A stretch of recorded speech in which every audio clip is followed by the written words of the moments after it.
Immobilier de bien-être. Avez-vous déjà entendu parler de ça? Yannick Parent, courtier immobilier, bienvenue comme à tous les mercredis. Salut Isabelle!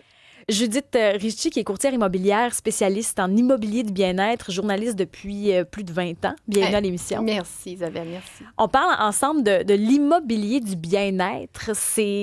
Honnêtement, j'avais pas entendu parler de l'affaire avant il y a une semaine à peine, là. Mais ça, l'immobilier du bien-être, c'est une tendance que vous voyez de plus en plus sur le marché. Exactement. En fait, c'est vraiment des bâtiments qui sont conçus pour le mieux-être des occupants. Donc, tout est conçu en fonction de favoriser leur mieux-être, que ce soit la qualité de l'air, l'eau que l'on boit, la connexion avec la nature et aussi l'accès à des espaces de relaxation. Est-ce que c'est parce qu'on voit beaucoup ça, là, les condos, les blocs appartements où il y a une piscine partagée, des gyms, des espaces pour travailler? C'est un peu ça? Bien, en fait, les nouvelles tours vont vraiment aller dans ce sens-là parce que c'est presque rendu un prérequis. Maintenant, les gens veulent des espaces communs où finalement, c'est presque un spa à domicile. On a des saunas, des hammams, on a une piscine, on a vraiment un espace de relaxation. Ça fait partie de la dimension de l'immobilier bien-être, mais il y a aussi beaucoup d'autres facteurs là, qui rentrent en ligne de compte. On va aussi favoriser les interactions sociales parce que le mieux-être, c'est aussi être connecté avec la collectivité.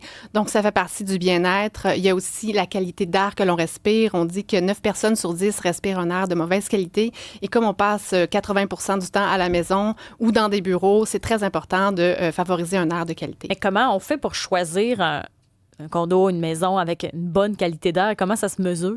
Bien, en fait, c'est de voir comment déjà ça a été construit. Et si déjà on est propriétaire d'une maison avec un vieux système d'aération, c'est de voir ce qu'on peut faire. Il y a des subventions avec Nouveau Climat, justement, qui permettent de changer tout son système de filtration à l'intérieur de la maison. On a des outils, on a des subventions actuellement si vous avez une maison plus âgée. Mais dans les nouveaux projets certifiés WELL ou FitWell, il y a vraiment une attention particulière qui est portée en ce sens. Il y a le Global Wellness Institute qui dit que d'ici 2028, là, ça pourrait atteindre 1 billiard canadien si on convertit. Là.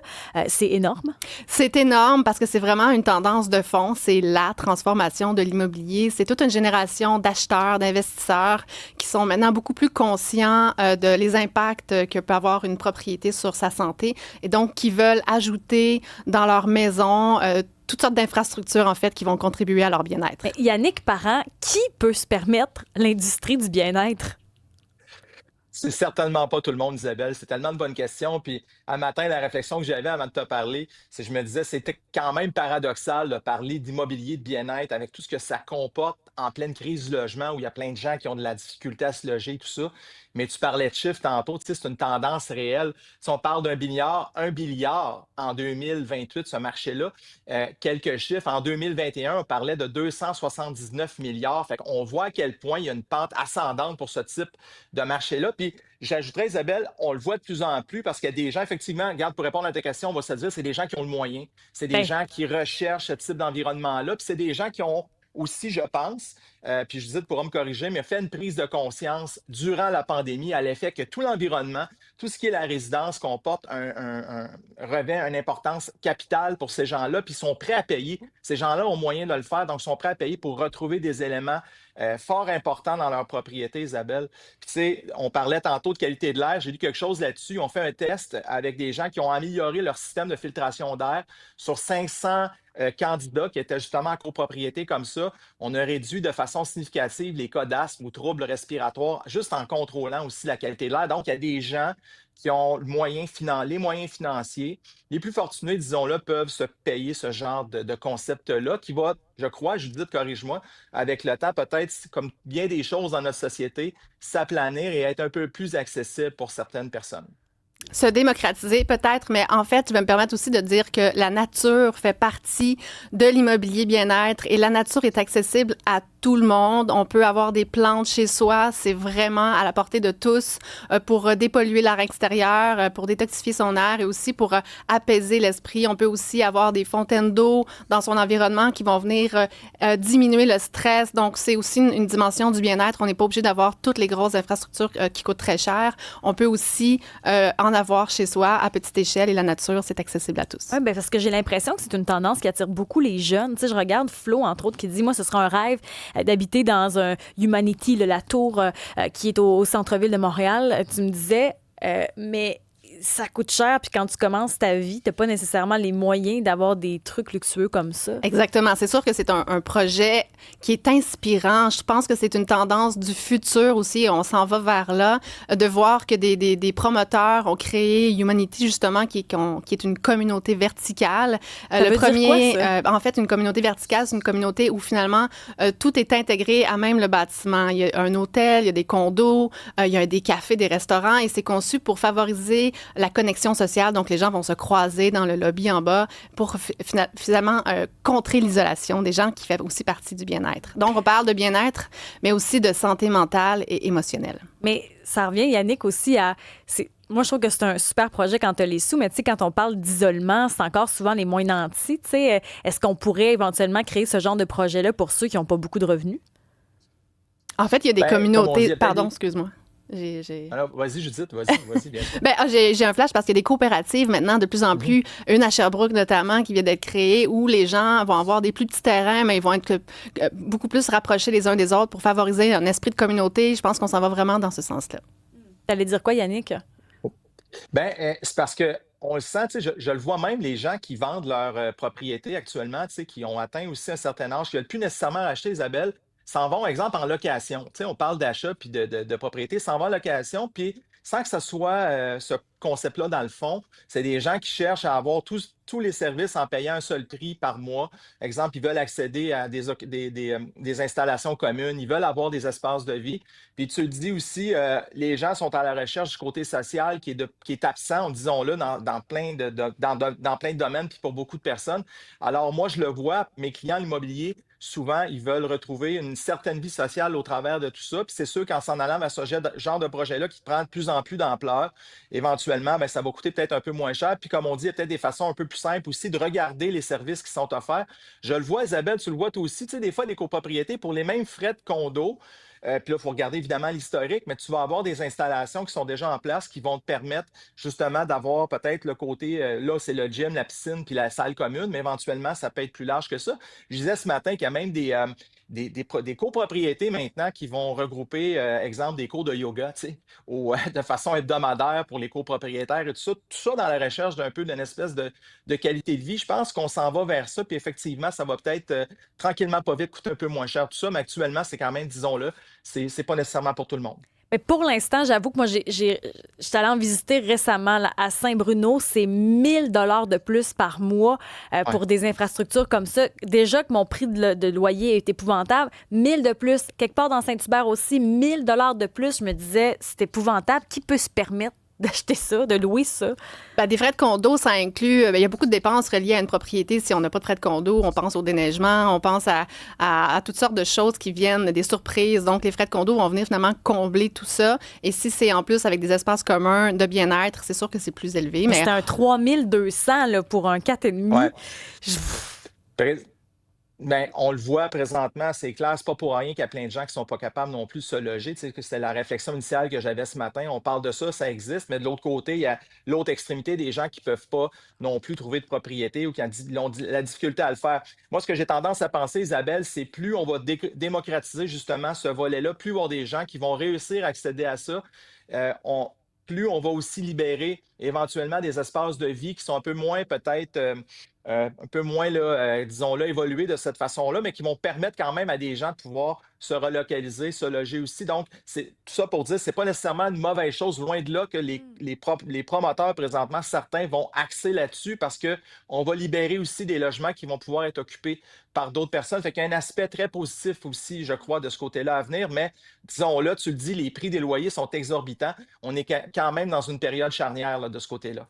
Mais ce qui est intéressant aussi de ce que tu disais, Judith, je trouve la façon de revoir l'habitation, parce que là, je parle des condos qui sont pas achetables, mais la façon de revoir, est-ce que les promoteurs devront y penser, trouver une façon de revoir la façon des nouveaux bâtiments qu'on veut construire en lien avec cette nouvelle tendance-là qui semble prendre de l'ampleur, mais pas mal à part ça, là. Absolument. D'ailleurs, ça fait partie du guide de construction du gouvernement du Québec. Donc, la réflexion bien-être, confort, mieux-être fait vraiment partie des dimensions des constructions futures. Il y a un projet, le quartier des Lumières, notamment, qui s'en vient, qui est en construction. Ça va prendre plusieurs années avant que ça émerge. A été certifié Fitwell. Donc, vraiment, c'est une certification qui va promouvoir la mobilité, le bien-être physique. Donc, les gens vont pouvoir se déplacer. Il y a vraiment une réflexion et un effort considérable qui est fait dans ce sens-là. Et c'est aussi de prendre, au-delà des frais, effectivement, des grands projets, c'est de prendre conscience de l'impact que notre habitation peut avoir sur notre santé. Donc, comment est-ce qu'à petite échelle, on peut faire des changements chez soi à travers une qualité d'eau, peut-être un filtre à eau, l'air qui est mieux filtré, ou vraiment peut-être une isolation des fenêtres qui est mieux, parce que la dimension durable fait aussi partie de l'immobilier bien-être, donc avec des maisons qui sont moins énergivores, hein, aussi, ça fait aussi partie des... Puis ça, comment on peut faire, par exemple, si on n'a pas les moyens de déménager ou si avec ce qu'on a présentement, on n'y arrive pas puis on arrive serré, comment on peut la rendre moins énergivore, justement, notre maison? Alors, il y a des subventions. On peut faire venir des experts de Nouveau Climat qui viennent à la maison pour faire une analyse. Où sont les pertes d'air, par exemple, l'hiver ou l'été. Et ensuite, on peut avoir des soumissions pour ensuite avoir des remboursements. Là, je connais pas toutes les subventions qui sont sur le marché, mais il y a vraiment beaucoup d'initiatives qui sont faites pour favoriser une meilleure étanchéité des fenêtres, par exemple, l'hiver. Il existait, en tout cas, je ne sais pas si c'est encore en fonction, mais il y avait le Logivert qui existait pour certaines maisons. Là, on pouvait avoir... Qui a accès à cette subvention-là? Alors, vraiment, c'est du cas par cas. Il faut faire venir des experts à la maison, première étape, et ensuite, ils vont vraiment nous donner la marche à suivre pour avoir toutes les étapes et aussi les subventions auxquelles on a droit. C'est variable aussi d'une ville à l'autre. Donc, c'est vraiment de faire des recherches en ce sens. Donc, quelqu'un qui a déjà une maison pourrait faire appel à ça, puis peut-être peuvent avoir un certain montant. C'est quoi? C'est une coupe de 1000? Oui, absolument. Puis même pour faire changer tout le système de filtration intérieure, donc les thermopompes, Hydro-Québec fait des subventions pour favoriser justement des meilleures performances énergétiques et aussi des meilleurs systèmes de filtration à la maison. Il y a des gens, c'est intéressant de trouver des façons parce qu'il y a beaucoup de réactions sur la messagerie texte. Il y a Eric, entre autres, qui dit, on dirait que tout ce qu'on entend, c'est justement des projets pour ceux qui ont les moyens. Puis c'est comme si on ressemble de plus en plus aux États-Unis où la classe moyenne disparaît. C'est le sentiment d'Eric là, qui nous écrit ce matin. C'est vrai que ça peut avoir l'air de ça. Oui, pardon Yannick. Ah, vas-y, Judith. Ouais. Ça peut avoir l'air de... Ce que je disais, c'est que... Bon, là, on va commencer par Judith, puis on continue avec Yannick. À chaque fois que je veux parler, elle parle par-dessus moi. Ça, c'est le délai du VMix. Vas-y, Judith, puis après ça, Yannick. Bâton de la parole à Judith. Mais ça peut avoir l'air de ça, mais vraiment, moi, je ramène aussi à la prise de conscience de l'impact de notre environnement sur notre santé. Donc, c'est vraiment ça. Qu'est-ce qu'on peut faire à petite échelle pour améliorer notre qualité d'air, notre qualité d'eau, notre environnement, se créer un petit cocon de bien-être à la maison. On peut se créer un immobilier bien-être à notre échelle, tout en s'inspirant des grands. C'est vraiment la meilleure technique pour le faire. Yannick, ta réaction, bâton de la parole. Oui, mais je comprends la réaction parce que, tu sais, je comprends la réaction des gens qui disent, ouais, mais ça, c'est pour une certaine catégorie, un peu, disons-le, l'élite, là, qui ont le moyen de viser des choses comme ça. Puis nous, on est encore à essayer simplement de trouver une place pour se loger parce qu'au quotidien, c'est ça. Mais comme Judith mentionne, je pense qu'à l'arrière de tout ça, oui, il y a les grands projets de promoteurs, mais il y a d'abord et avant tout une volonté, peut-être une mentalité aussi différente. Puis tu le mentionnais, Isabelle, les gens qui sont déjà propriétaires des maisons, moi je le vois souvent, entre autres, la certification Énerguide dont tu mentionnais, c'est quand même, somme toute, très simple. Il y a des gens qui viennent à la maison, puis moi je vois des résultats concrets de ces maisons-là plus vieilles qu'on vend, que les gens ont fait l'exercice et à ce moment-là, on le voit la différence au niveau de l'énergie. C'est plein d'exemples comme ça où les gens peuvent adopter peut-être des comportements un peu plus, disons-le, responsables avec nos maisons. Voilà. Mais ça dont tu parles, Yannick, explique-nous qu'est-ce que ça fait. Là, quelqu'un qui veut avoir un inspecteur, par exemple, qu'est-ce qu'il peut avoir avec ce que tu nous parles comme subvention? Là? Ben, ils vont faire des trucs, là, tu sais, comme entre autres, ils vont faire de la soufflerie pour les fenêtres, on en a parlé. Ils vont aller mesurer l'épaisseur de l'isolant dans l'entretoit. Ils vont recommander des correctifs qui vont être par la suite subventionnés. Puis ce qui est bien le fun de ça, Isabelle, c'est qu'ils reviennent ensuite parce qu'ils calculent une cote au départ, ta cote énergétique, ils la calculent après pour voir avec les changements apportés. Et là, tu vois les résultats concrets, exemple pour ta maison, ton logement. C'est super intéressant comme principe. Alors, les gens, là, en quelques clics sur Internet, peuvent trouver quand même plusieurs programmes. Aussi avec les thermostats, là, sans nommer quoi que ce soit, on peut faire des choses aussi qui vont venir modifier nos habitudes de consommation, réduire les coûts aussi inhérents. Donc, puis un petit travail pour toujours en fonction de l'environnement. Oui, ça fait un peu idéologique mais tu sais, de plus en plus, les gens ont cette mentalité-là, on l'observe là, vraiment beaucoup plus. Je tiens à préciser qu'on s'en va vraiment vers ça parce que il suffit d'aller en Europe, tu y es en ce moment, et en Europe et en Suisse notamment, personne ne peut vendre un bien immobilier la plante sans avoir fait sa cote énergétique. Donc ici, on n'a pas encore l'obligation de le faire, mais dans certains pays, c'est obligatoire de faire sa cote énergétique avant de vendre son bien immobilier. Mais là, la fameuse cote énergétique dont vous parlez, présentement, on peut avoir une subvention. C'est bien ça. Combien on peut avoir, par exemple, on décide, nous, là, on a une maison plus ancienne, on est dedans, on a de la difficulté à arriver à la payer, puis là, on nous dit, oups, peut-être que si je la modernise, je peux avoir une subvention. Je peux avoir combien, par exemple, avec ça? Ça va varier de quelques centaines de dollars à quelques milliers de dollars selon la subvention, Isabelle, selon la période aussi. Entre autres, les fameuses conversions de systèmes de chauffage aussi. Il y a encore des maisons qui sont équipées de systèmes de chauffage au mazout. On sait bientôt, là, d'ici quelques années, il n'y aura plus de service d'entretien pour ce type de fournaise-là, alors qu'il y a des gens où ça va être de plus en plus limité, des gens qui vont convertir électrique. Ça aussi, il y a des subventions pour ça. On va gagner aussi en efficacité énergétique, donc plusieurs milliers de dollars dans un cas comme ça. Puis dans un cas comme Énergide, des correctifs qui vont être apportés, on peut parler de quelques centaines de dollars, mais sur le long terme, le moyen terme, entre autres, sur le fameux compte Hydro-Québec, on va le gagner amplement si on essaie de faire des modifications.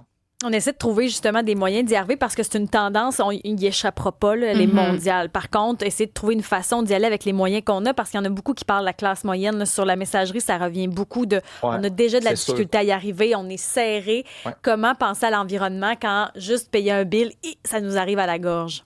Tout à fait. Ben, en fait, c'est de pas le voir trop gros, en fait, et de voir à quel point, à petite échelle, on peut faire des changements dans sa propriété.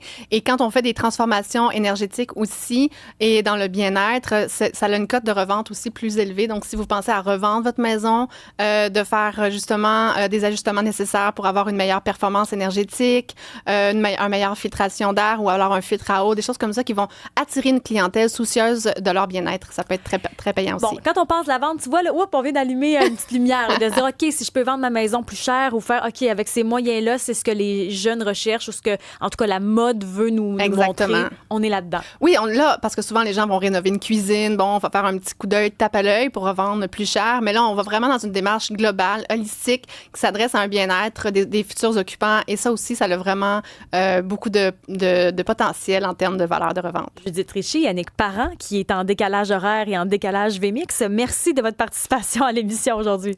Avec plaisir, merci. Merci Isabelle, merci Judith. Merci à vous deux. Yannick.